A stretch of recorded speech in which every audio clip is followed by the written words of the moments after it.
स्वागत है आपके अपने चैनल गोल अचीवर्स में। And I hope you all are very well and doing well in your life and with your studies too. So आज है हमारा मैथ्स का कैलकुलस का चैप्टर इंटीग्रेशन, लेक्चर नंबर 17 है एंड इंटीग्रेशन का है ये पार्ट 2। ठीक है, तो मैंने आप लोगों से पूछा था इस बारे में कि हमारा जो इंटीग्रेशन का टॉपिक है वो मैं आपको बेसिक से लेके चलूँ, जैसे डिफरेंशिएशन में हम लोग चले थे, या फिर मैं ऊपर ऊपर से पढ़ा दूँ कि आपको सिर्फ हायर लेवल का पढ़ा दूँ इंजीनियरिंग वाला। तो ज़्यादातर लोगों का रिप्लाई यही आया है कि बेसिक से करवाइएगा मैम, लेकिन थोड़ा सा स्पीड में लेके चलिएगा। तो ठीक है गाइस, मैं स्पीड में ही लेके चलती, वैसे भी बेसिक्स को तो मैं बहुत ज़्यादा उस पर वो भी नहीं करती। बाकी गाइस मैं इंटीग्रेशन में आपको बेसिक से करवाऊंगी, इन द सेंस कि हर तरह का इंटीग्रेशन, लाइक एक सब्स्टिट्यूशन मेथड होता है इंटीग्रेशन में, आप लोग को पता होगा बहुत सौ को। सब्स्टिट्यूशन मेथड होता है, फिर पार्शियल फ्रैक्शन मेथड होता है, और कुछ कॉम्प्लेक्स फॉर्मूलाज होते हैं। वो सब चीज़ों के मैं आपको एक ब्रीफिंग दे दूंगी, 4-5 क्वेश्चंस करवा दूंगी पर टॉपिक से, और कुछ होमवर्क में बता दूंगी मैं आपको। बाकी प्रैक्टिस आप लोग खुद कर लेंगे।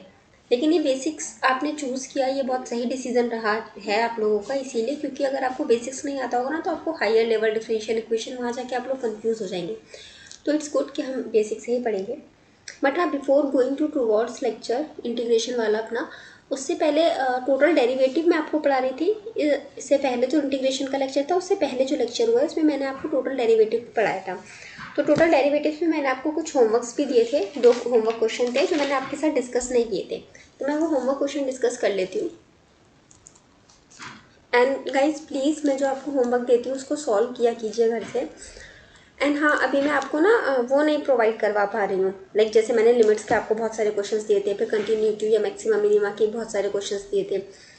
लेकिन अभी जो डिफरेंशिएशन या अभी इंटीग्रेशन पढ़ाया है, इसके क्वेश्चंस नहीं प्रोवाइड करवा पाई बहुत ज़्यादा। इस रीज़न इज दैट कि इसके ना कुछ हायर लेवल में क्वेश्चन ऐसे डायरेक्टली मिलते नहीं हैं।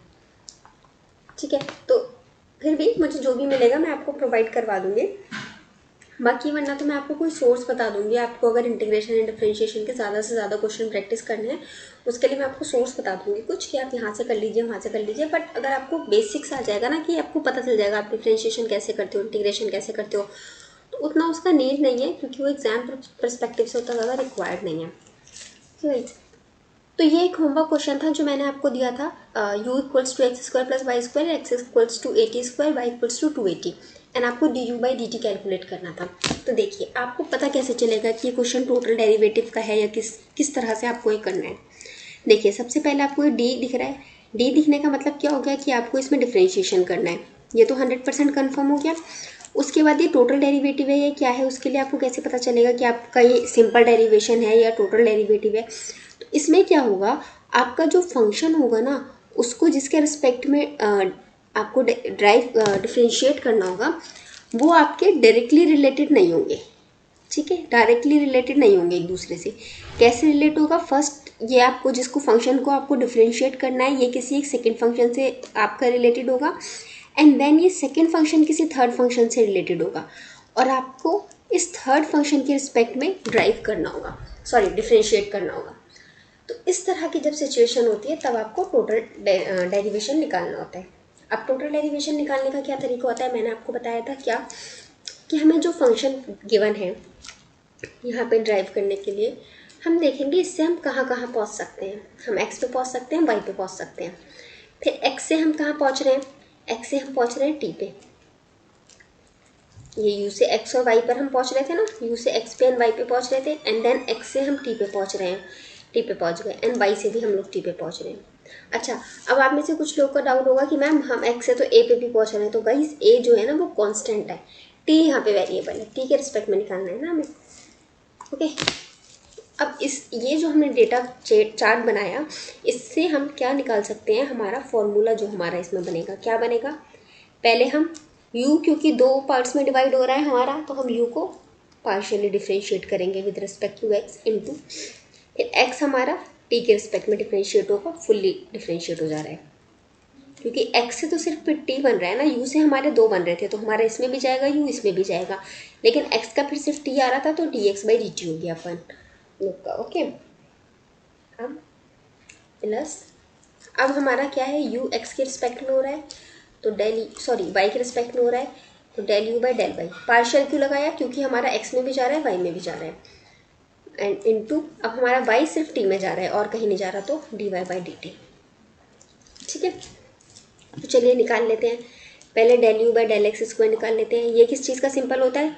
सिंपल होता है पार्शियल डिफरेंशिएशन का। पार्शियल में मैंने आपको क्या बताया है, जिसकी रिस्पेक्ट में हम करते हैं उसको तो हम एज अ वेरिएबल कंसीडर करते हैं, लेकिन इसके अलावा अगर कोई भी हमारा और वेरिएबल गिवन है क्वेश्चन में तो उसको हम कांस्टेंट की तरह ट्रीट करते हैं।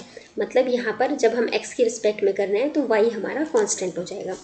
तो एक्स स्क्वायर का डिफरेंशिएशन क्या होता है, सबको पता है 2x होता है। फॉर्मूला भी हम लोग को पता है, लिख देती हूँ मैं साइड में फॉर्मूला ना, क्योंकि जितनी बार देखते हैं उतनी ज़्यादा बार देखने से याद हो जाता है। प्लस y इज कांस्टेंट, तो 0 लिख दीजिए।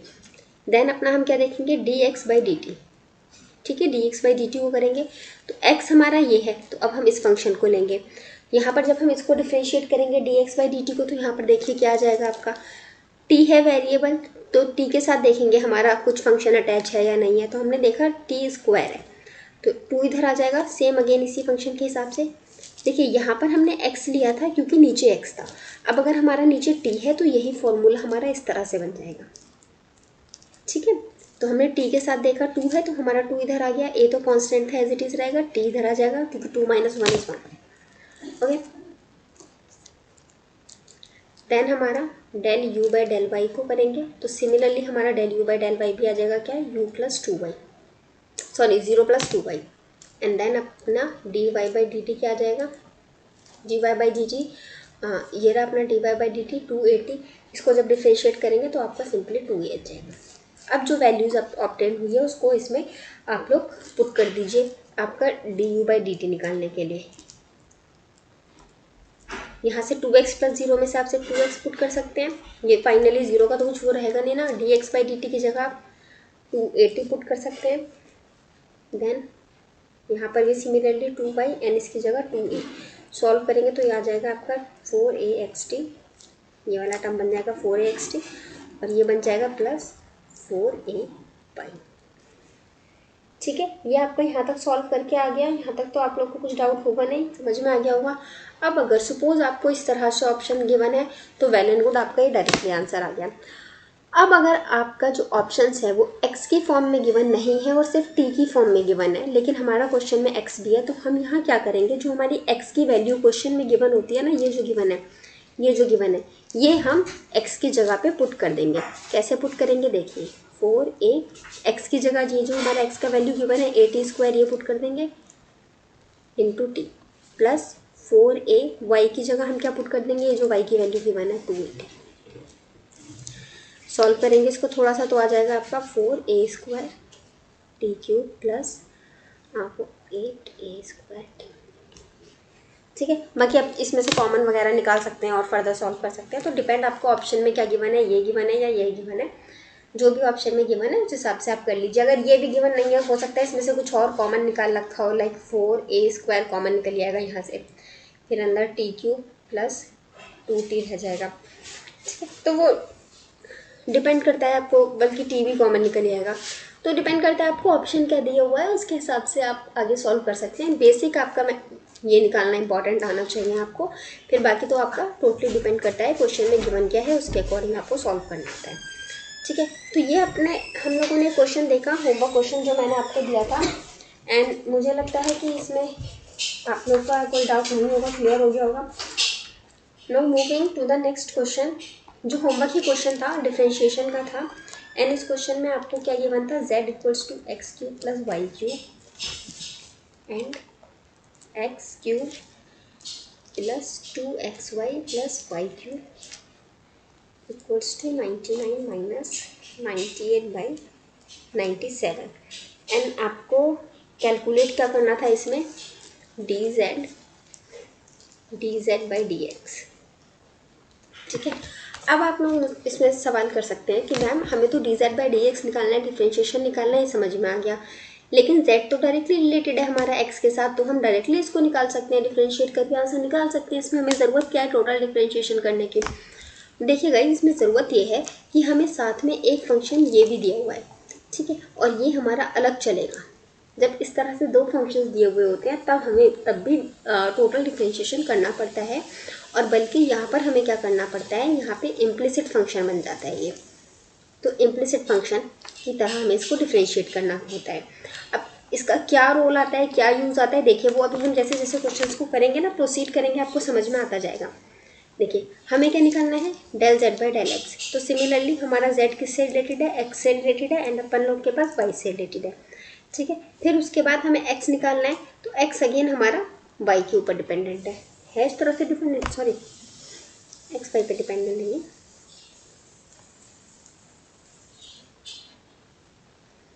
वाई हमारा अगेन एक्स पे डिपेंडेंट है। एक्स पे निकालना है ना आपको, तो इसमें हमने एक्स को ले लिया इंडिपेंडेंट एंड वाई को ले लिया डिपेंडेंट। अगर आपको del d z by d y निकालना होता तो आपको वाई को लेते इंडिपेंडेंट एंड एक्स को लेते dependent on the y. Okay, depends के क्वेश्चन में क्या गिवन है। तो अभी अगर हमें del z by del x given है तो इसका फॉर्मूला हम क्या बना सकते हैं, जेड को तो दो फॉर्म में करना पड़ेगा डिफ्रेंशिएट, एंड एक्स को आप D x by d x लिख सकते हो, लिख दोगे, क्योंकि डी एक्स को डिफ्रेंशिएट करना है डी एक्स के रिस्पेक्ट में, क्योंकि एक्स तो घूमकर फिर एक्स पर ही आ रहा है ना यहाँ पे, एंड प्लस डेल जेड। अब आपको वाई लेंगे तो डेल वाई, डेल यहाँ पे डेल क्यों ले रहे हैं, पार्शियली डिफ्रेंशिएट क्यों कर रहे हैं, समझ में आ रहा है ना, क्योंकि जेड आपका दो फॉर्म में बढ़ रहा है, एक्स में और वाई में। अब आपका यहाँ पर वाई जो है, वाई सिर्फ एक पर डिपेंड कर रहा है एक्स पे, तो हम directly d y by d x लिख देंगे, ठीक है। अब हम अपना क्वेश्चन देखते हैं। क्वेश्चन के हिसाब से अगर हम del z by del x निकालें तो हमारा यहाँ से सॉल्व कर कर आ जाएगा 3x² आ जाएगा, ठीक है। अब इसके बाद अगर हम D x by d x निकालें तो ये तो 1 ही आ जाएगा, दोनों कैंसिल आउट हो जाते हैं। अब अगर del z by del y निकालें, यहाँ से अगेन हम del z by del y निकाल सकते हैं। ओके गाइस, एक सेकेंड, इसको ये वाला जेड लिख दो, कभी कंफ्यूज हो जाए कोई बाद में देखेगा तो। ये आ जाएगा वाई 3y², ये डिफ्रेंशिएट होकर एक्स तो 0 हो जाएगा, एक्स क्यूब। तो अब हमारा क्या बचा, d y by d x. अब d y by d x निकालो। अब बताओ इसको कैसे करोगे, फंस गया ना क्वेश्चन आके। देखो ये तो निकाल लिया आपने, ये भी निकाल लिया आपने, ये भी निकाल लिया। अब ये कैसे निकालोगे, ये भी क्यों निकल गया अपन लोग का, क्योंकि एक्स को एक्स की रिस्पेक्ट में करना था तो हमारा 1 आ गया था, लेकिन अब वाई को एक्स की रिस्पेक्ट में करना है, और हमारा ऐसा कोई फंक्शन क्वेश्चन में गिवन नहीं है जो वाई की फॉर्म में हो। देखिए आप क्वेश्चन को देखिए, हमारा इस क्वेश्चन में कोई भी ऐसा फंक्शन नहीं है जो वाई की फॉर्म में गिवन हो। है कोई फंक्शन, नहीं है कोई फंक्शन। तो इस केस में हम क्या करते हैं, हम यहाँ पर ये इम्प्लिसिट फंक्शन जो पढ़ा है हमने, हम इसका यूज़ करते हैं। कैसे यूज़ करते हैं देखते हैं। हम इस इक्वेशन को उठा लेते हैं, x³ plus 2xy plus y³ equals to 99 minus 98/97। Okay, अब इसको कैसे करेंगे देखिए। जैसे हम इम्प्लिसिट फंक्शन का डिफ्रेंशिएशन करते थे ना, मैंने आपको सिखाया है वो डिफ्रेंशिएशन वाले में, आप प्लीज़ अगर आपको नहीं याद है तो वो देख लीजिए। इसको जब हम डिफ्रेंशिएट करेंगे तो देखिए कैसे करते हैं, हम हर टर्म को एक्स के रिस्पेक्ट में अलग अलग कर देते हैं। एक्स के रिस्पेक्ट में क्यों कर रहे हैं, क्योंकि हमें एक्स के रिस्पेक्ट में चाहिए। अब सपोज अगर ये हमारा d x by d y निकालना होता हमें, तो हम वाई के रिस्पेक्ट में करते हैं। What ever asked in the question हम अकॉर्डिंगली सॉल्व करते हैं, ठीक है। तो इसको आप सॉल्व करेंगे तो आ जाएगा 3x² एंड dx को डिफ्रेंशिएट करेंगे तो dx बाई dx। इसको लिखना इंपॉर्टेंट नहीं है, मैं सिर्फ लिख रही हूँ ताकि आप बेहतर समझ पाएँ। अब इसको डिफ्रेंशिएट करेंगे तो 2 तो कांस्टेंट है, से बाहर रख लेंगे। अंदर हो गया आपका x को कांस्टेंट रखा हमने, यहाँ पर x इंटू वाई हो गया ना, यहाँ बीच में प्रोडक्ट रूल लग जाएगा इसके, तो प्रोडक्ट रूल के हिसाब से पहला फंक्शन एज इट इज रख दिया, सेकंड फंक्शन को डिफ्रेंशिएट कर दिया। तो y को जब x के रिस्पेक्ट में डिफ्रेंशिएट किया तो आपका dy बाई dx आ गया। एंड अगेन आप करेंगे प्लस y, सेकेंड फंक्शन को कांस्टेंट रख दिया, फर्स्ट फंक्शन को डिफ्रेंशिएट कर दिया, प्लस 3y² आ जाएगा इसको डिफ्रेंशिएट करके। एंड ये पूरा टर्म क्या है आपका, है कांस्टेंट। कांस्टेंट का डिफ्रेंशिएशन क्या होता है, 0, ठीक है गाइस। अब यहाँ पर इसको आप थोड़ा सा सॉल्व करेंगे तो आप लिख देंगे 3x² plus 2x dy by dx plus y dx by dx तो 1 हो जाएगा, प्लस 3y²। अच्छा एक सेकेंड, यहाँ पर मैंने जब इसको डिफ्रेंशिएट किया आपका y³ को किया x की रिस्पेक्ट में, तो पहले तो इस टर्म का हो गया हमारा, तो हमारा 3y² आ गया। अब ये जो अंदर वाला टर्म है इसका भी तो होगा ना, जैसे यहाँ पर x का अंदर वाले टर्म का हुआ था तो dx/dx आ गया था, तो यहाँ पर आप करेंगे तो आ जाएगा dy/dx। वो मैंने यहाँ लिखना भूल गई, ये इक्वल्स टू 0 आ गया, ठीक है, इक्वल्स टू 0। अब यहाँ पर हम क्या कर सकते हैं, हमारे जो dy के टर्म्स हैं हम उनको सेपरेट कर सकते हैं। तो अगर आप इसको सेपरेट करेंगे तो आपका आ जाएगा 2x dy/dx plus 3y² dy/dx, और यहाँ पर आपका क्या आ जाएगा -2y। -2y क्यों, क्योंकि ये 2 अंदर मल्टीप्लाई हो जाएगा तो 2y हो जाएगा, एंड इधर प्लस का इधर आए इस तरफ आ जाएगा तो माइनस का, एंड ये टर्म आ जाएगा -3x²। अब इसको और सॉल्व करेंगे, अगर यहाँ से dy/dx कॉमन निकाल लें तो dy/dx कॉमन आ जाएगा, अंदर रह जाएगा आपका 2x plus 3y² equals to -2y -3x²।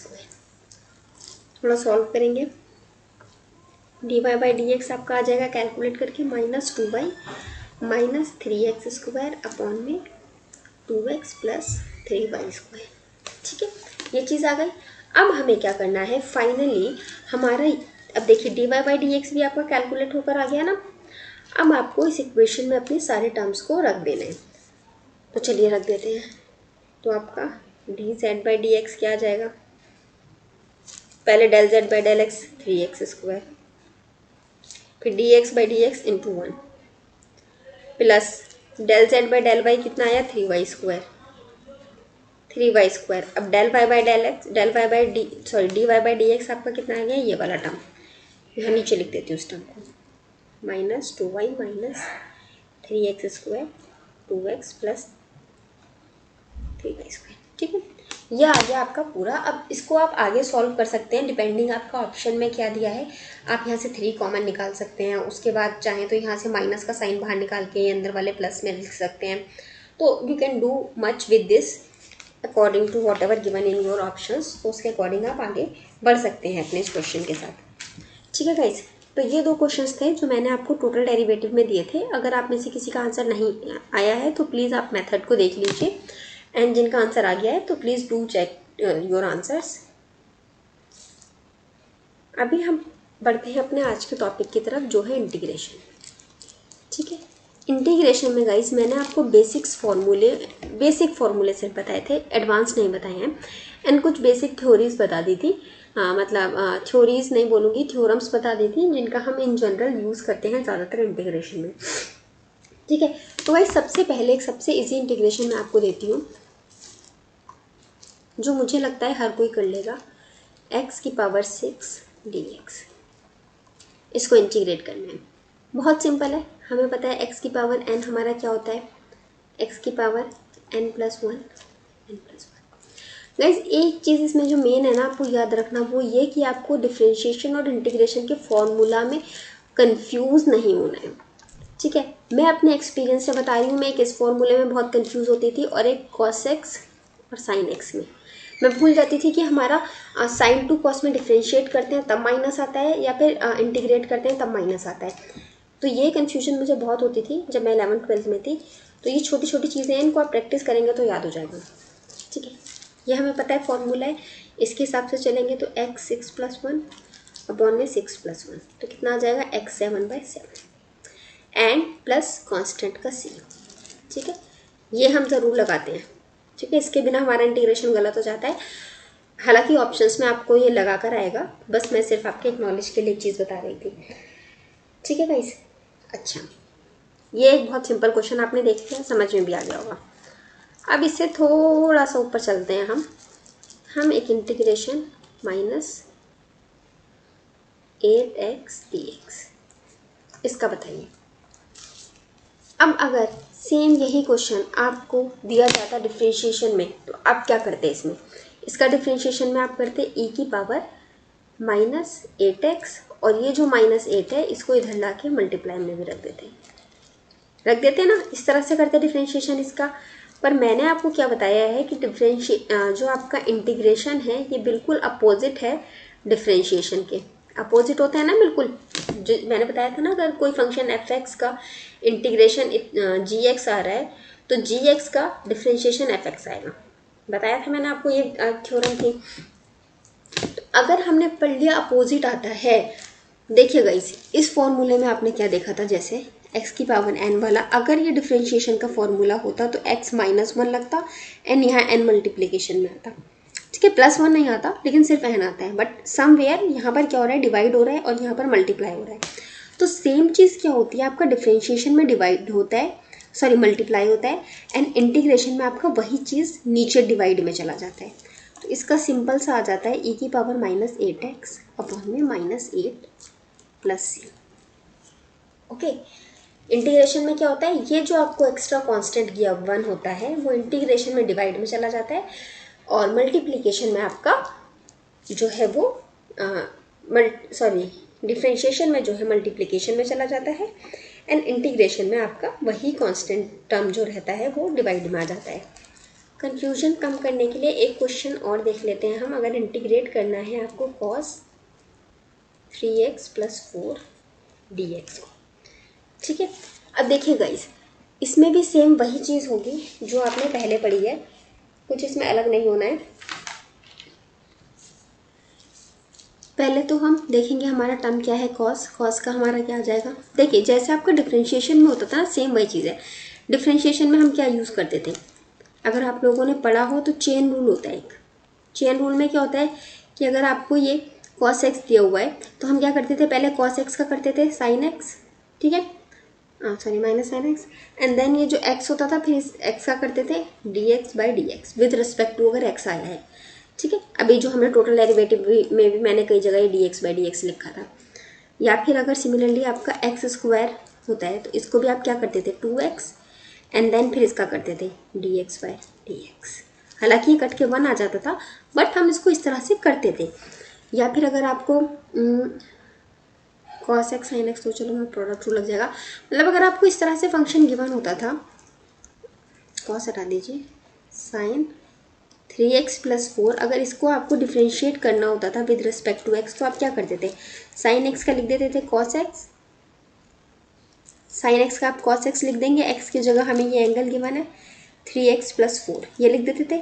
फिर अब चेन रूल के हिसाब से हम अंदर वाले टर्म को डिफ्रेंशिएट करेंगे। अंदर वाले टर्म को जब डिफ्रेंशिएट करने आए तो यहाँ 3x में हमारा क्या आ जाएगा, डिफ्रेंशिएट करके 3x को डिफ्रेंशिएट करके आ जाएगा हमारा 3, ठीक है, क्योंकि 3 और x के बीच में क्या लग रहा है यहाँ प्रोडक्ट रूल। तो पहले जब इसको कांस्टेंट रखा होगा तो 3 × x का डिफ्रेंशिएशन dx/dx, एंड प्लस जब x को रखा x एंड 3 का है कांस्टेंट, इसका डिफ्रेंशिएशन 0 हो जाता है, तो ये टर्म हट जाता है और ये कट के 1 हो जाता है, तो आपका सिर्फ इतना आ जाता है।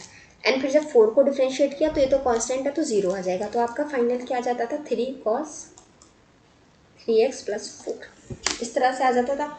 अब सिमिलरली यहाँ पर क्या आ जाएगा आपका cos x का इंटीग्रेशन अगर आपका होता है सिंपल सा sin x होता है, x की जगह हमारा ये टर्म है, हमने ये टर्म लिख दिया।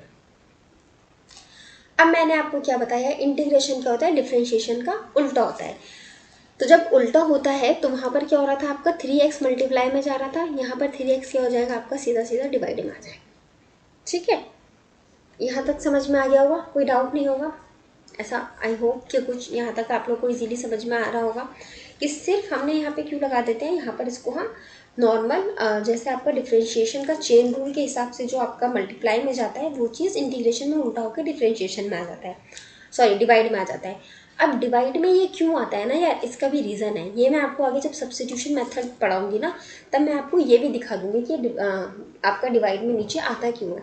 बट सिंस हमें एग्जाम में तो ये प्रूव करके नहीं आना है ना, सिर्फ अपना आंसर लेकर आना है, तो इसीलिए हमें ये पता होना चाहिए कि हमारा डायरेक्टली कैसे निकलता है।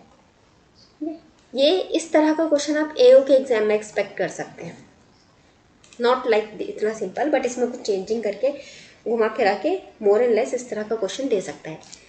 अब एक होमवर्क क्वेश्चन आप लिख लीजिए, integration of sec² 3x dx, this is the homework question है आपका, और इसको आप बताएंगे आंसर। इसका मुझे यूट्यूब पे चाहे तो अपना टेलीग्राम चैनल पे, जिसका मैं कमेंट बॉक्स में दे दूँगी लिंक आपको।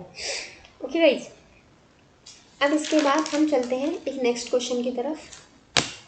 Let me choose a simple one.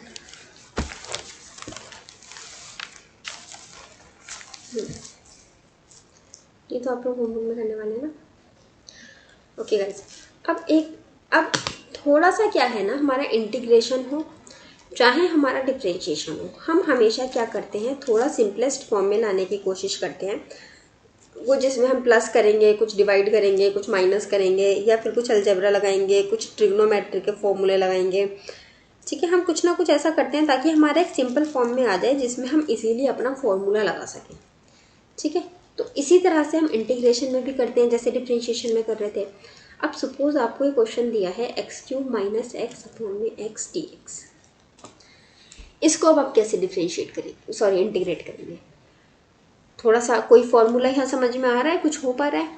देखिए, इस तरह से अगर आपको क्वेश्चन दिया होता है ना, एक चीज़ ये समझ लीजिए। अच्छा, मैं गाइस एक बात बताइए, मैं पढ़ाते पढ़ाते थोड़ा ज़्यादा बेसिक्स में चली जाती हूँ क्या, काइंड ऑफ, जैसे अभी इस फॉर्मूले में भी मैं आपको कुछ चीज़ें बताने वाली हूँ, एंड पहले भी बताती हूँ मैं इस तरह से बेसिक सी चीज़ें। तो एक बच्चे का कमेंट था, मैम ज़्यादा बेसिक हो जाता है, तो प्लीज़ लेट मी नो अगर ज़्यादा ही बेसिक्स हो जाते हैं तो। देखिए गाइज, अगर आपको कोई भी टर्म इस तरह से दिया हुआ है x³ + x²/x, इस तरह से, ऐसे हटा दीजिए, चलिए, आपको अगर a + b / c ऐसी कोई टर्म दिया हुआ है ना, a की जगह कुछ भी फंक्शन हो सकता है, b की जगह कुछ भी फंक्शन हो सकता है, c की जगह कुछ भी फंक्शन हो सकता है, तो आप इसको इस तरह लिख सकते हैं। ठीक है, कोई प्रॉब्लम नहीं है, बिल्कुल ठीक है, आप इस तरह लिख सकते हैं इसको। ठीक है, या फिर अगर सपोज आपको इस तरह से दिया हुआ है a + b अपॉन में c + d, कुछ भी हो सकता है इनकी जगह फंक्शंस, तो इसको भी आप ऐसे लिख सकते हैं। ठीक है, अब बोलिए मैडम कौन सी नई बात बता दी, ये तो हम ऐसे भी कर लेते। बात ये नहीं है बताने वाली, बात है बताने वाली ये कि अगर आपको फंक्शन ऐसे दिया हो तो इसको आप ऐसे नहीं लिख सकते। ठीक है, या अगर आपको फंक्शन ऐसे की बना तो इसको आप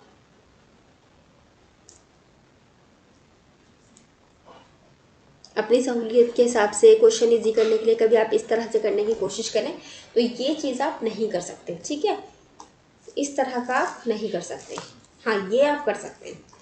आप क्या कर सकते हैं, आप न्यूमरेटर को सेपरेट कर सकते हैं। You can separate the numerator, numerator को आप लोग सेपरेट कर सकते हैं। ठीक है, जैसे a एंड b को यहाँ सेपरेट कर दिया अलग अलग, लेकिन आप डिनोमिनेटर को सेपरेट नहीं कर सकते। This is the rule in the maths, इसको याद रखिएगा। इंटीग्रेशन में बच्चे बहुत बार ऐसा करते हैं, अपनी सहूलियत के लिए, अपना क्वेश्चन इजी करने के लिए डिनोमिनेटर को सेपरेट कर जाते हैं। ठीक है, जबकि आप ऐसा मैथ्स में नहीं कर सकते, आप सिर्फ न्यूमरेटर को ही सेपरेट कर सकते हैं। ठीक है, बच्चे वाली गलती कर कर आते हैं कई बार एग्जाम में, सो डू रिमेंबर दिस। चलिए, अब हम इस क्वेश्चन को करते हैं। यहाँ पर हमारा न्यूमरेटर को हम सेपरेट कर सकते हैं, हमने पढ़ लिया, तो हम इसको x³ / x dx लिख सकते हैं। माइनस, क्या बताया था मैंने आपको, एक थ्योरम बताया था ना मैंने आपको, इंटीग्रेशन fx ± gx dx। इस तरह से अगर आपको कोई फंक्शन गिवन हो तो आप इसको ऐसे भी कर सकते हैं, integration of fx dx ± integration of gx dx, इस तरह से लिख सकते हैं। तो सेम चीज़ बोली, यहीं पे भी हम वही चीज़ करेंगे। इससे आप इंटीग्रेशन x / x dx लिख सकते हैं। अब जो यहाँ पर कैंसिल आउट हो जाएगा, यहाँ पर स्क्वायर रह जाएगा, तो आपका आ जाएगा x² dx माइनस x, तो सॉरी हट ही जाएगा 1 dx। ठीक है, अब इसको हम इंटीग्रेट करेंगे। यहाँ पे हमारा x⁴n वाला फॉर्मूला लग जाएगा। फॉर्मूला क्या होता है आप लोग बताइए मुझे कमेंट बॉक्स में। फॉर्मूला लगाने के बाद हमारा ये आ जाएगा इसका, जिसे हम लिख सकते हैं x⁴, एक सेकेंड, ठीक है, x⁴/4 माइनस का x। ओके, ये चीज़ हमारा आगे समझ। अच्छा सॉरी गाइस, यहाँ इसको 2 गिवन है ना ऑलरेडी, तो इसको 2 + 1 होगा ये, सॉरी ये 3। ठीक है, कभी कभी गाइस ऐसी छोटी छोटी गलती हो जाती है। जैसे मुझे याद है मैंने मॉडर्न फिजिक्स के एक लेक्चर में एटॉमिक मास और एटॉमिक नंबर को उल्टा बोल दिया था, सो वो पढ़ाने में हो जाती है, लेकिन मैंने उसको लेटर बाद में वीडियो में करेक्ट भी करवा दिया है। एंड एक और गलती हुई थी मुझसे, जो मैंने आपको यूलर्स थ्योरम पढ़ाया था, उसमें मैं आपको जो सेकंड डेरिवेटिव निकालते थे उसमें हम लिखते थे, उसमें मैंने आपको ना 2 सिर्फ XY लिख दिया था शायद उसमें, वहाँ पे वो मैंने वो 2XY होता है पूरा। शायद मैंने करेक्ट करा भी दिया ये चीज़, नहीं कराया होगा तो जब आप वो पढ़ेंगे आपका डाउट आएगा, आप लोग पूछेंगे तब करा दूँगी। पता तो चले इससे कौन कौन पढ़ता है। सिर्फ एक लड़की थी आस्था, आस्था नहीं, भावना ने शायद, sorry I forgot the name.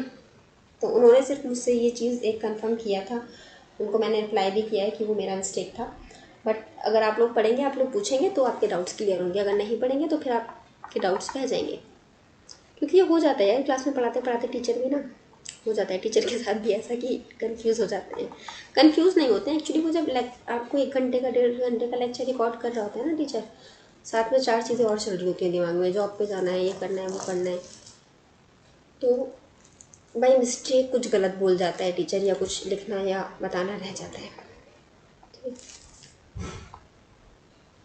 तो गाइज ये एक सिंपल सा क्वेश्चन मैंने आपको बताया और सॉल्व करके दिखाया कि किस तरह से इसको करना है।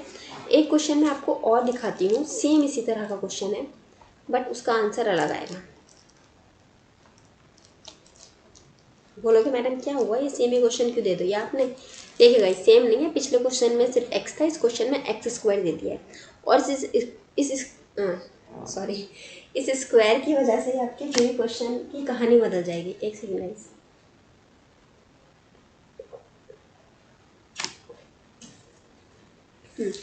इस स्क्वायर से आपके पूरे क्वेश्चन की कहानी बदल जाएगी, मतलब आपके आंसर बिल्कुल अलग आएगा। देखिए क्यों। सेम हम इसमें वही चीज़ करते हैं जैसे हमने पहले भी किया है, सेपरेट आउट कर देते हैं हम अपने फंक्शंस को दोनों। कैसे सेपरेट करना है वो मैंने भी आपको बता दिया। डिनोमिनेटर को सेपरेट नहीं कर सकते, न्यूमरेटर को सेपरेट कर सकते हैं। अब इसको जब आपने कट किया, यहाँ पर आ गया आपका 1/x dx, ठीक है। इसको आपने लिख दिया x² माइनस। अब इसमें क्या हुआ देखिए गाइस, अगर हमारा डिफ्रेंशिएशन होता था तब हम x-1 लिख देते थे, एंड सपोज अगर अभी हमारा ये डिफ्रेंशिएशन है, एंड देन हम इसको क्या करते थे -1 x⁻⁻1 एंड -1, एंड फाइनली आ जाता था हमारा -x⁻²। ये आ जाता था डिफ्रेंशिएशन के केस में। इंटीग्रेशन के केस में देखिए, आप लोग अगर इसको सॉल्व करते हैं तो क्या आएगा, लिख रही हूँ इसलिए ताकि कोई कंफ्यूजन ना रहे। n+1 + 3, इसको जब आप करेंगे देखिए क्या आ जाएगा, यहाँ पर x की पावर n की जगह -1 है तो -1 पुट करेंगे।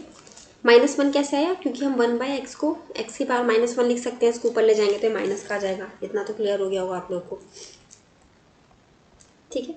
अब ये -1 + 1 ये तो कट के 0 आ जाएगा, x की पावर 0, डिवाइड में भी 0 आ जाएगा। अब हमारा डिवीजन में 0 आ गया तो ये आपका फाइनली सॉल्व करके 1/0 आ जाएगा। ये आप बताइए ये वैलिड फॉर्म है आपकी, नहीं है ना, ये चीज़ वैलिड फॉर्म नहीं है। तो अब ऐसे केस में क्या होता है कि अगर आपका जो है क्वेश्चन वो 1/x की फॉर्म में दे रखा होता है तो इसका डायरेक्टली इंटीग्रेशन होता है log x + c। ओके, तो इसको अगर हमारा आपका 1/x दिया है या x-1 दिया है, इसमें आपका ये वाला जो फॉर्मूला है ये अप्लाई नहीं होता है, आपका log x + c होता है इसका डायरेक्टली। जैसे आपने देखा होगा डिफ्रेंशिएशन अगर हम करते हैं log x का तो क्या आता था, 1/x आता था।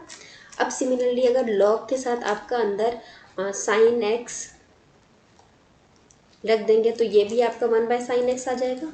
या log के साथ अगर सपोज मैं ax + b लिख दूँ तो ये आपका 1/ax + b आ जाता था डिफ्रेंशिएशन के केस में। तो सेम वही चीज़ यहाँ पे भी ख्याल रखना है कि अगर सिंगल है वो, मतलब इनकी पावर 1 है, ठीक है, तो ऐसी सिचुएशन में आपका जो इंटीग्रेशन होता है वो डायरेक्टली आपका log जो भी आपकी वैल्यू है वो आ जाता है। ठीक है गाइस, ये आपको समझ में आ गया ये वाला कॉन्सेप्ट। यहाँ पर 1/x हमेशा आपका log x होता है। इसको आप इस तरह से सॉल्व मत करिएगा, बच्चे ऐसा करते हैं, गलती करते हैं, कंफ्यूज होते हैं, इसीलिए मैं आपको बता रही हूँ। एंड आपने ज़्यादातर देखे होंगे आपका ATC AO का जो एग्ज़ाम है उसमें आपके जो आंसर्स अगर आप देख रहे होंगे तो आंसर आपसे देखे होंगे तो आंसर्स आपके log x की फॉर्म में होते हैं। क्यों होते हैं, क्योंकि वहाँ पर आपके ज़्यादातर जो क्वेश्चन होते हैं ना उनको सॉल्व करने में आपका 1/ ये वाली फॉर्म बनी होती है ज़्यादातर, ठीक है। उनको जब आप लिखते हो तो आप उसको log x ax + b की फॉर्म में लिखते हो, इसीलिए आपके आंसर्स जो हैं वो ज़्यादातर log की फॉर्म में होते हैं इंस्टेड ऑफ ये वाला फॉर्मूला लगाना। ठीक है, ये एक इम्पॉर्टेंट कॉन्सेप्ट आपको बताने के लिए मैंने ये वाला क्वेश्चन कराया था, माइनस लॉग एक्स प्लस सी। अच्छा गाइज, एक चीज़ और, वैसे रिक्वायर्ड नहीं है एग्जाम पॉइंट ऑफ व्यू से, बस बता देती हूँ, आपका हर इंटीग्रेशन के साथ एक कांस्टेंट लगता है। इसके साथ C1 आएगा, जैसे यहाँ किया तो इसके साथ आएगा C1, इसके साथ आएगा C2, ठीक है। बट क्या करते हैं हम लोग, थोड़ा सा जल्दी जल्दी में इसको सबको क्लब करके लास्ट में एक प्लस सी लिख देते हैं। सपोज यहाँ तो आपका 2 ही हुआ सेपरेट, मैं भी होमवर्क क्वेश्चन दूंगी उसमें 3-4 होगा तो कितने सारे सी लिखोगे, इसलिए डायरेक्टली हम एक सी लिख देते हैं। ये सी मैंने क्यों बताया, डिफरेंशियल इक्वेशन में इसका यूज़ होता है, या फिर अभी आपका 1-2 क्वेश्चन मैं और करवाऊंगी उनमें इनका यूज़ होगा। जैसे अभी मैं आपको दे दूँ integration x4 dx if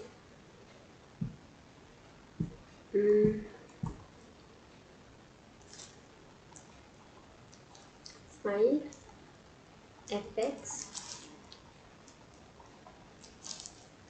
at x equals to 2, ठीक है, ये दे दिया। अब इसका क्या मतलब है इस तरह के क्वेश्चन में आपका, देखिए इसमें आपको क्या करना होता है, या फिर आप नहीं इस तरह से मत लीजिए इसको। अच्छा रुकिए, छोड़िए, जब इस तरह क्वेश्चन करवाऊंगी ना तभी लिखवाऊंगी, जब ये वाले क्वेश्चंस करवाऊंगी ना गाइस तभी सिखाऊंगी वो वाली चीज़। अभी हम जो कर रहे हैं ना वही चीज़ देख लेते हैं। अब सपोज आपको एक क्वेश्चन ये दिया हुआ है, integration of 1 minus sine x upon में cos square x d x, ठीक है। अब इसको आप कैसे सॉल्व करेंगे, मैंने आपको क्या बताया, हम डिनोमिनेटर को सेपरेट नहीं कर सकते, ज़रूरत भी, कभी आप लोग सोचो कि एक कॉस को इधर लिख दें एक कॉस को इधर लिख दें, ऐसा नहीं कर सकते, डिनोमिनेटर एज इट इज़ रहेगा। लेकिन हम क्या कर सकते हैं, न्यूमरेटर को सेपरेट कर सकते हैं। तो इसे हम लिख सकते हैं 1 by cos x d x minus sine x cos x d x, ठीक है, ऐसे लिख सकते हैं। अब इसको 1 बाय कॉस एक्स को आप क्या लिख सकते हैं, सॉरी कॉस स्क्वायर एक्स,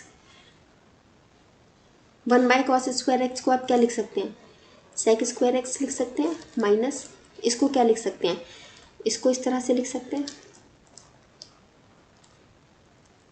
अच्छा, अब आप में से पूछेंगे मैम आपने सेपरेट कर दिया, देखिएगा ये सेपरेट नहीं हुआ, सेपरेट होता है कि प्लस माइनस के साइन से आप अलग अलग न्यूमरेटर, मतलब सेम न्यूमरेटर ये है और मैं यहाँ पर कुछ और लिख के यहाँ पर सपोज कुछ और कांस्टेंट रहता और यहाँ पर एक cos x लिख देती और एक cos x यहाँ लिखती, वो सेपरेट था।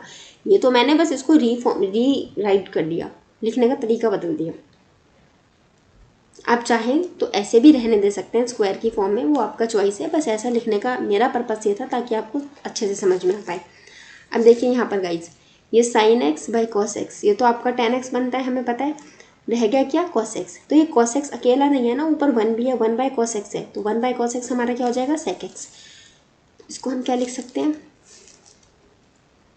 1 by sec square x minus ये sine x by cos x आ गया 10x and 1 by cos x आ गया सेक एक्स dx। नहीं भूलना है बच्चों, but in your exam when you solve the MCQ then it is not required dx वगैरह लिखना। हम कोई सीबीएसई का बोर्ड एग्जाम देने नहीं जा रहे हैं, बट वही है थोड़ा सा ना आदत उस तरह से पड़ी हुई है, इसीलिए वैसे हो जाता है। अब सेक स्क्वायर एक्स का अगर आप इंटीग्रेशन होता है, मैंने आपको जो बेसिक्स फॉर्मूले लिखवाए हैं उसमें लिखवाया था, क्या होता है 10x, ठीक है, minus and 10x sec x का इंटीग्रेशन क्या होता है, सेक एक्स प्लस सी, ठीक है। तो ये आ गया आपका इसका आंसर,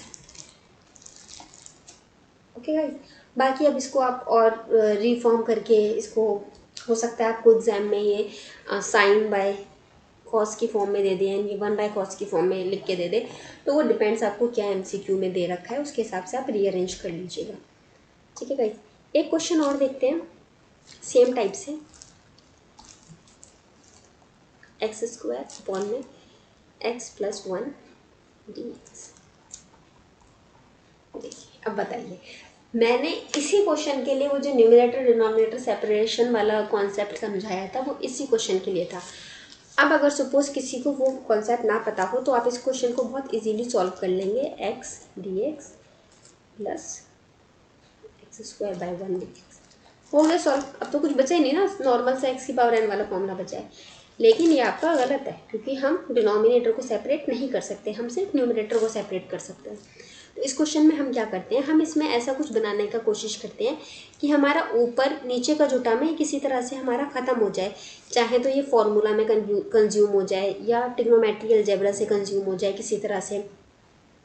जैसे इससे पहले कॉस स्क्वायर, इससे पहले वाले क्वेश्चन में डिनोमिनेटर में कॉस स्क्वायर एक्स था, तो हमने क्या किया था, हमने उसको इस तरह से ट्रिग्नोमेट्रिक फॉर्मूला में चेंज किया था कि डिनोमिनेटर हमारा खत्म हो गया था, सिर्फ 10x and sec square x and 10x sec x के टर्म में रह गया था। तो इसको कंज्यूम करने के लिए कोई फॉर्मूला तो हमारा बन नहीं रहा यहाँ पे, तो हम क्या करते हैं ऐसी सिचुएशंस में, हमारा यहाँ पे जो भी गिवन है ना टर्म, इस टर्म को ऊपर +1 एंड -1 कर देंगे। +1 -1 से मेरा मतलब है जो भी यहाँ टर्म है उसके अकॉर्डिंग हम कर देते हैं। अकॉर्डिंग कैसे करते हैं, सपोज अगर आपको इसकी जगह x² x+2 गिवन होता तो हम यहाँ क्या करते, हम ऐसा टर्म लेते जो इसका स्क्वायर होता है, यहाँ पर +4 लेते हम। क्यों लेते वो भी मैं भी दिखाती हूँ आपको। अभी हम अपना इस क्वेश्चन को देखते हैं अच्छे से। इंटीग्रेशन x² x+1 dx, ये हमारा क्वेश्चन था, हमें नीचे वाला टर्म कंज्यूम करना है। तो मैंने आपको क्या बताया, हम x², हम यहाँ ऊपर एक ऐसा टर्म प्लस माइनस करते हैं जो नीचे वाले इस टर्म का स्क्वायर होता है। तो 1 का स्क्वायर इज़ 1, ठीक है। अब हमने ये स्क्वायर ही क्यों लिया, क्योंकि हमारा यहाँ x के साथ हमें स्क्वायर दिख रहा था।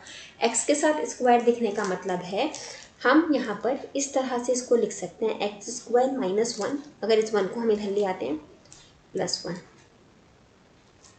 ये x+1, ठीक है। अब क्या फ़र्क पड़ गया मैडम माइनस का 1 और प्लस का 1 इधर लिखने से, इससे फ़र्क ये पड़ गया गाइस, यहाँ पर देखिए आप, ये जो आपका x² -1 है ना, ये आपका x² माइनस ये आपका a² - b² की आइडेंटिटी बन गई।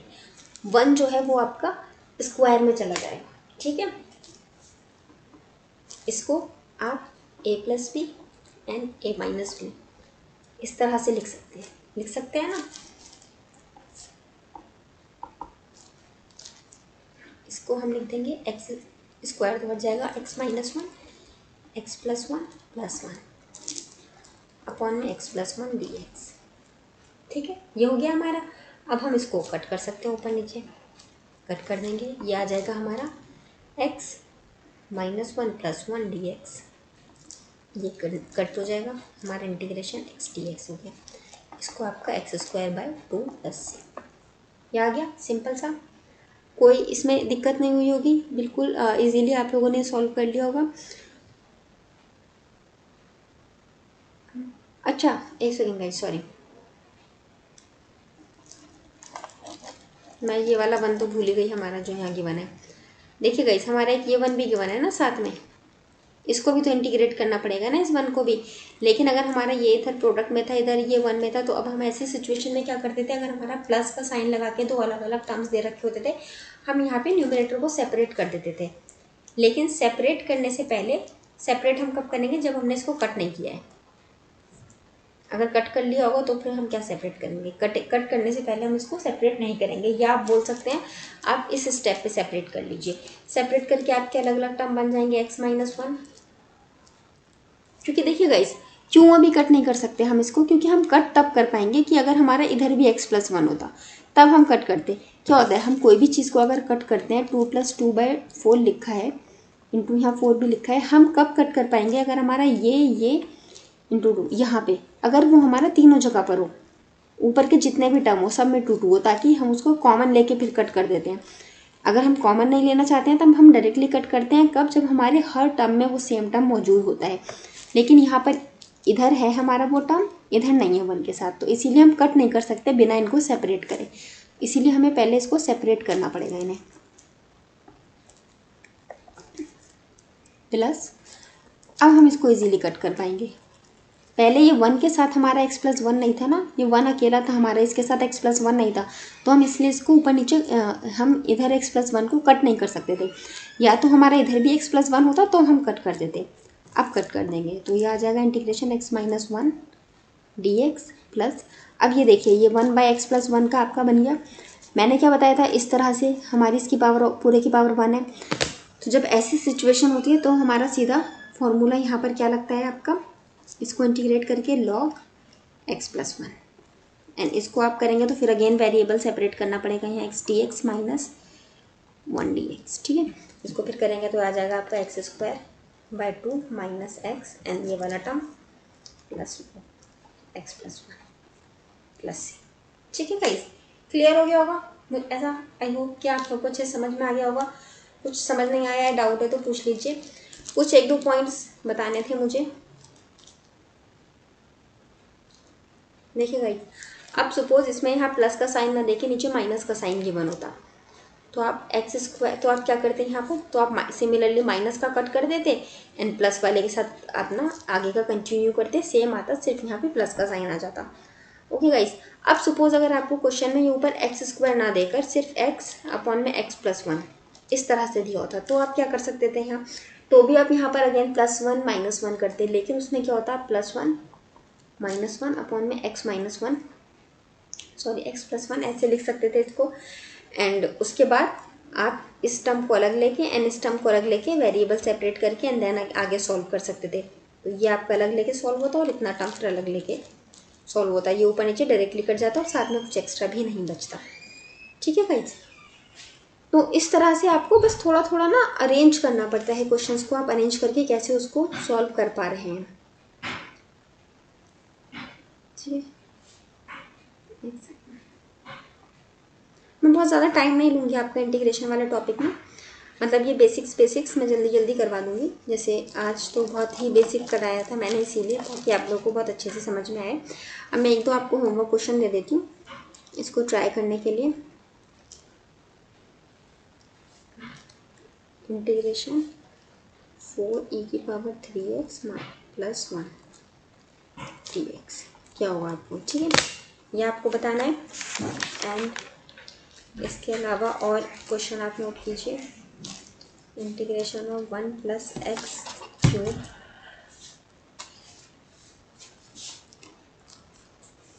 √x dx, इसका इंटीग्रेशन बताना है आप लोग को। एक और क्वेश्चन देख लीजिए, ये वाला क्वेश्चन चलिए आप ट्राई कीजिएगा, ठीक है।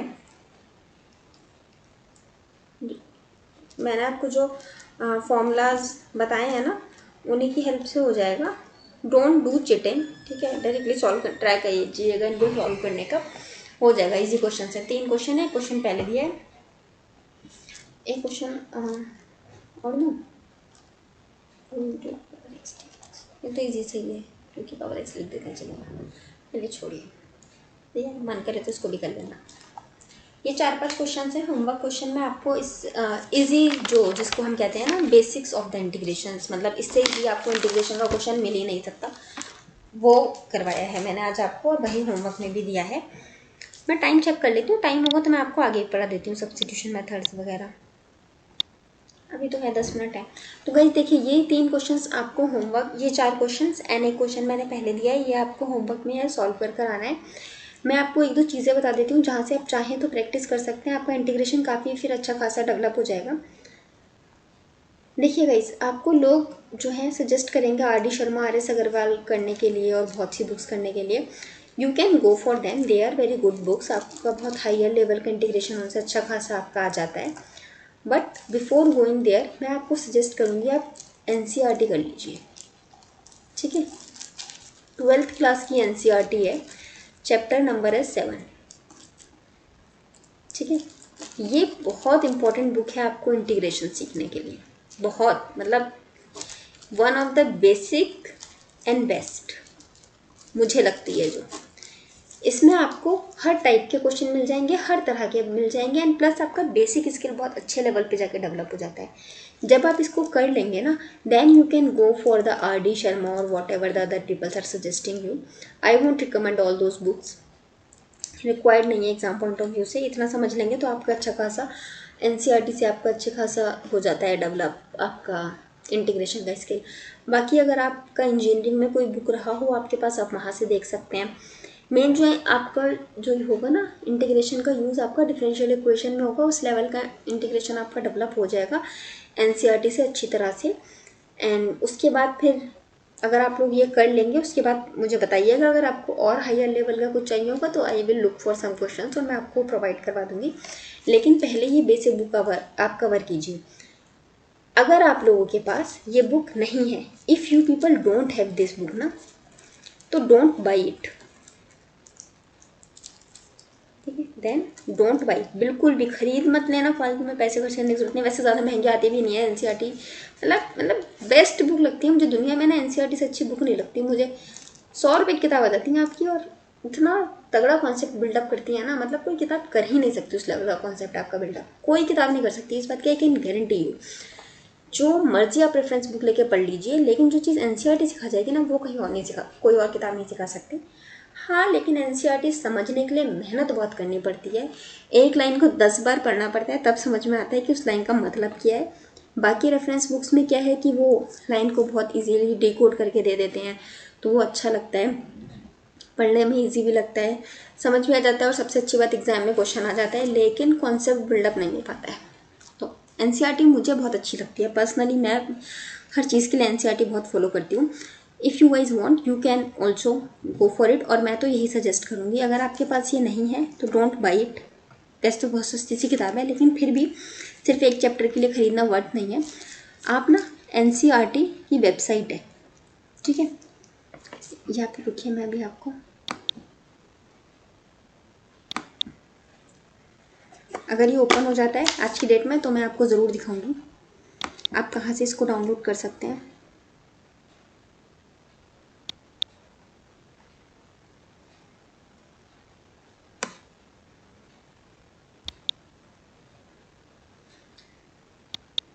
मेरी गूगल हिस्ट्री आप लोग आराम से पढ़ सकते हैं, लेकिन मेरा लैपटॉप इतना स्लो है ना कि इसमें अगर कोई इंस्ट्रक्शन दो 4 घंटे बाद एग्जीक्यूट होती है। इसमें इतनी फाइल्स और इतना सब कुछ है ना। खुल गया, चलिए। देखिए गाइस, आपको कुछ नहीं करना है, आप ये देखिए एनसीईआरटी डालिए। अगर ये आज की डेट में चल गया तो आई विल शो यू कि मैं आपको क्या दिखाना चाहती हूँ। वैसे मुझे पता है most of you people know कि how to search the NCERT books के पीडीएफ, क्योंकि आपको सिर्फ क्या करना है, क्वेश्चन सॉल्व करने से मतलब है ना, क्वेश्चन देखना है आपको, तो आपको खरीदने से उतना इम्पोर्टेंट नहीं है।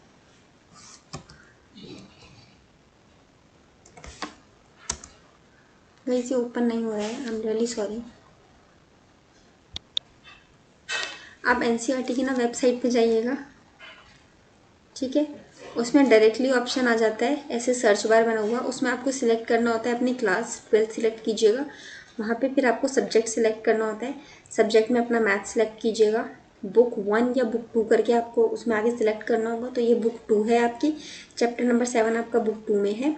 बुक नंबर 2 को सिलेक्ट करके शायद आपका इंग्लिश हिंदी का भी ऑप्शन आता है, तो जिसमें भी आप कंफर्टेबल हो you can choose that, and then आपका वो आपका पीडीएफ खुल जाएगा। एक्चुअली यार इट्स माय मिस्टेक, मुझे ओपन करके रखना चाहिए था पहले से। अच्छा गाइस, एक सेकंड रुकिएगा, डालेंगे गूगल सर्च बार में ना, तो उसको सर्च करेंगे, वहीं पे ऑप्शन लिख कर आ जाएगा आपका कि एनसीईआरटी 11th का बुक 12th का बुक करके, तो आप 1st to 12th तक पीडीएफ करके लिख के आएगा, उसको डाउनलोड कर लीजिए, उस पर क्लिक कीजिएगा। मैं आपको दिखाना चाह रही हूँ बस ये ना एक बार। वैसे ठीक है, you people are smart enough to search these basic things.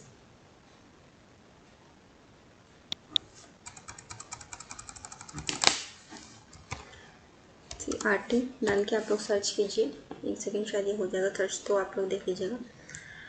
देखिए गाइस, ये आपने सर्च किया ना, ये पेज खुला, यहाँ पर ये डायरेक्टली ये लिखा हुआ आ रहा है टेक्स्ट बुक पीडीएफ करके, ये वाली चीज़, ये चीज़ लिखी हुई आ रही है,